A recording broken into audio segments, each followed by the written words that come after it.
Both Caitlin Clark and Stephanie White spoke to the media right away after what actually happened behind the scenes. Caitlin Clark just dropped a brutally honest bombshell about her health. And yes, she didn't hold back on Stephanie White either. You'll have to see it to believe it. Many fans of the Indiana Fever are still pointing fingers at head coach Stephanie White for making the game no longer entertaining. This motion offense needs to be addressed, and Stephanie White needs to be held accountable because it's actually the offense she's running, and it isn't for Caitlin Clark at this point. Since this isn't your typical press conference, nope, this is Caitlin Uncensored, and let's just say that everyone is jaws on the floor, grab some popcorn, and watch that kind of video. I believe that I am to blame because although we still had to play fast and up-tempo, I felt that we did a lot of things that the coach wanted us to do, and that wasn't the reason we lost. I can't hold you, man. That kind of looked like she let that slip out, but I don't know. The WNBA throws every obstacle in her path like it's some twisted version of American Ninja Warrior, but with worse referees and even worse coaching. Forget the hardwood. This woman is navigating landmines, and the league needs to take care of her, not for special treatment, but because they're not as good as we think they might be.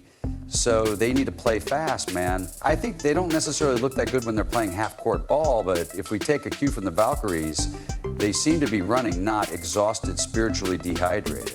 Caitlin Clark is the face of hope, growth, and ticket sales, but she's also become the favorite chew toy of referees who must have thought she was a tackling dummy. If you allow other teams and people to beat her up, she will miss 2 weeks of play, and your attendance will decline because people won't get to see her. You also need to protect her if you want to be paid the same as the NBA players. Obviously not dollar for dollar, but for revenue percentage. The Vegas Aces defeated the Indiana Fever 89-81. This game was disappointing for many fans, not only because it seemed like the Fever had this one in the bag, but also because they kind of gave it away at the end of the game. It seemed like there was something off with this Fever team. They didn't have the same energy and spark that we all know and love. Many fans are asking what is going, and it's not a pretty sight. Referees are testing how many illegal screens and shoulder bumps a player can take before they become emotional jelly. I believe I have found the answer to the Indiana Fever's problems. We need to put Caitlin Clark off the ball and run a motion offense so that when the defense takes away what Caitlin Clark does best, we have other players who can still perform, so when she does have bad games, we're not completely dead in the water. Instruments that only play when she's the one doing something suddenly feel like a choose-your-own-adventure novel written by chaos. If someone sneezes on her, it's play on, but if she breathes close to someone, that's a flagrant 2-game suspension. The physicality of the Fever team is criminal, not metaphorically, legitimately suspicious. There have been muggings with less contact at this point, and we may need to look into whether some of these defenders have brass knuckles taped under their wristbands. What about the league's response to crickets, or worse, passive-aggressive Instagram posts that act as though nothing is wrong while their best star is slammed into irrelevance? The atmosphere is so intense that it feels like Caitlin entered a group therapy session sponsored by Broken Dreams and Gatorade. You would think that Indiana would throw a lavish party for a generational talent, but instead they gave her a paper towel and directed her to a leaking faucet. She is attempting to play 4D chess while her teammates are playing Hungry Hungry Hippos. The offense is vague and the defense is non-existent. And Stephanie White is somehow on the sidelines creating plays like she's playing Pictionary with invisible ink. There is no system, no direction, just vibes, and it's not the good kind. Let's start with Caitlin Clark, who struggled once more in this game. She was 7 for 20 from the field and 1 for 10 from 3, putting her at 1 for 7 games in a row. And if you follow Caitlin Clark, you are aware that this is completely out of character for her. She is arguably the best shooter in the WNBA, and she has been missing shots for the past 2 games. But what really irritates me is the one shot she missed in yesterday's game. If you were watching my live stream, I told you that she should keep shooting. Shoot or shoot. The only way to end a cold streak is to keep shooting. Every time Clark turns to the bench, it's like she's staring into space. And Stephanie White stands there gesturing as though she's... Park's game, which was once crisp and electric, now appears to be buffering. Her passes are a little late, her confidence is a little shaken, and she's hesitating where she once attacked with reckless genius. To be honest, who wouldn't imagine trying to execute elite-level basketball while constantly checking your back for flying elbows and your bench for signs of chaos? She's ordering coffee in a loud drive-thru. It's not coaching, it's interpretive dance. At this rate, Caitlin is going to need an expatical, an exorcist, or possibly both, because what she is going through is psychological warfare rather than just bad basketball. This league is meant to protect and elevate its players, not reduce them to dusty highlight reels and regret. And yet here she is being slowly drained by a league that begged for her brilliance but forgot how to nurture it. Wait, what did you just tell me? Stephanie White went on an interview tour this entire offseason saying exactly that. So why does this team look like a complete mess when Kane Clark has a bad game? How come this team looks like an absolute dog coach when Kane Clark isn't busy backpacking? Just a question, folks. I feel bad for everyone who had to watch the Indiana Fever versus Las Vegas Aces game for 2 hours and 25 minutes. It was a difficult watch, and the worst part is that she hasn't even reached her sophomore stride yet. This is supposed to be the glow-up season, the big leap, the I know what I'm doing now phase, but instead she's attempting to survive the Hunger Games with a water pistol and a group of mismatched teammates while the fan base cries for assistance. Get out before Stephanie White starts questioning the very instincts that made her unstoppable, before she trades her fire for exhaustion, before she wakes up and realizes she's not leading a revolution, she's trapped in a dumpster fire with a hoop nailed to the side. Officials are out here playing Sudoku with the rules being almost poetic in a tragic Shakespearean way. This is a generational talent stuck in a remake of Groundhog Day, where every game is just a remix of disappointment and bruised ribs. Looking at things more comprehensively, I believe Caitlin Clark is a very difficult player to officiate, much like Diana Taurasi was during her career, for a few reasons. She consistently gets picked up in the full court, gets blitzed more than any other player in WNBA history or during that time, and makes some contact herself on the offensive end of the court. She also needs an escape plan, a parachute, or even a time machine, because the longer she remains in this emotional tangle, the more difficult it will be for her to recover. No, this isn't just about losing games, it's about losing her identity as a player, and the league is allowing it to happen.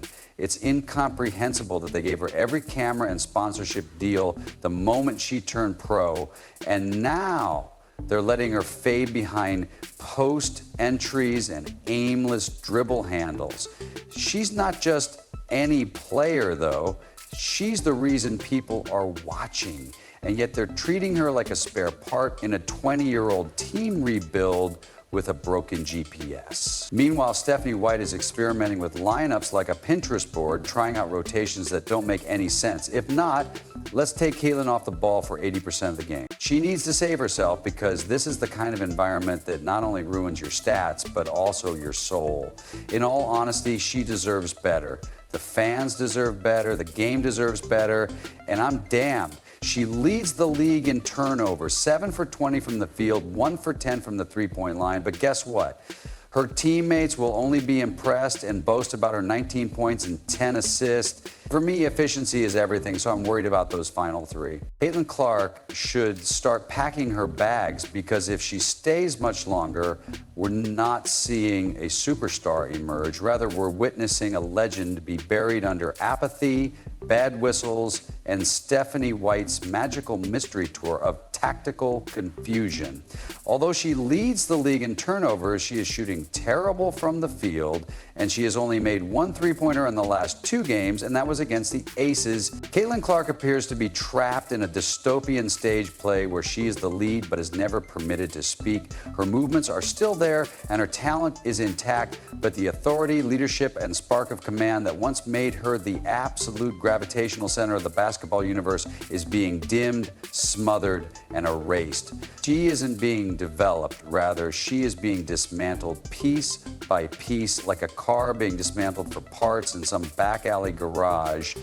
And everyone is acting as though it's just a normal part of being gaslit into irrelevance. The Eddie Fever were trying to be that team that hustles you off the floor, and based on their roster, I thought they were the deepest team. However, it's crazy to see that they're not really trying to run the floor like I would expect them to, and they're also using Michaela Thompson, who is a young player, to help you run the floor, play lockdown defense, hustle defense, and win the 50/50 balls. Yes, she's still standing, showing up, but at what cost? Every game is a fresh layer of bruises, physical and mental, and reputational damage, and the toll is evident. The smiles are tighter, the body language is stiffer, the fires are flickering beneath a heap of nonsense, and the worst part is that this isn't an accident. It's systemic.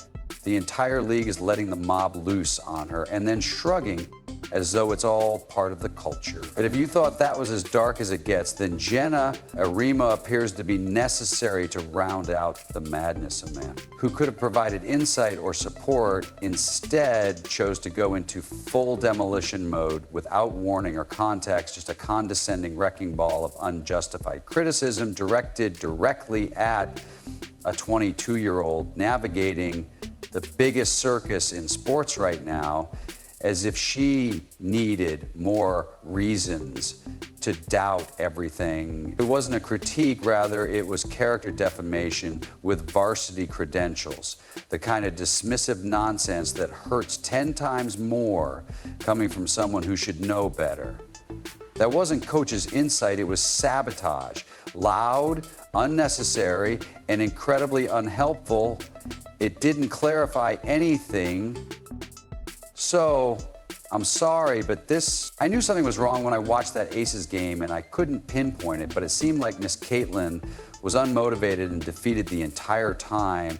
She didn't look like she was having fun, and that's always because of the coach. This is a regular season game, and no player will be that depressed about a loss. The emotion that she's experiencing right now is that which you have when you lose a championship, but they didn't lose a championship. Let's talk about the hatred from other players, because holy hell, this is a masterclass in professional jealousy turned blood sport. They aren't just trying to compete with her, they're actively trying to make her feel as though it's open mic night for every small grievance in the league. The fouls aren't sneaky anymore. They're practically part of the choreography, and somehow that's the energy that's being allowed to thrive. No one is stepping in or pulling the emergency brake because they are too busy raking in their ratings while the golden goose gets pecked to death. It's a house of horrors every single day, a toxic feedback loop that keeps rewarding. It's not about competition, it's about control. It's not just infuriating, it's physically nauseating, like watching a masterpiece get spray painted with insults in slow motion while everyone applauds. If you think that's dramatic, ask yourself why the league's biggest draw is also its most targeted punching bag. This isn't a coincidence, it's intentional sabotage, which is why no professional athlete or ball player is enjoying themselves on the field.